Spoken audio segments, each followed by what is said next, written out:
ఆయనే. కీర్తనల గ్రంథము 147వ అధ్యాయం 14వ వచనం. మనకు సమాధానం ఎలా కలుగుతుంది అనే ప్రశ్న మనది. సరిహద్దులలో సమాధానం ఉంటేనే ఆ దేశంలో సమాధానం, శాంతి ఉంటుంది.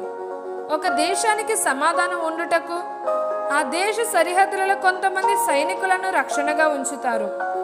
అలానే మనకు కూడా శాంతి, సమాధానం ఉండాలంటే ముందు మన సరిహద్దులలో సమాధానం కలిగించే రక్షణ కవచం అవసరం.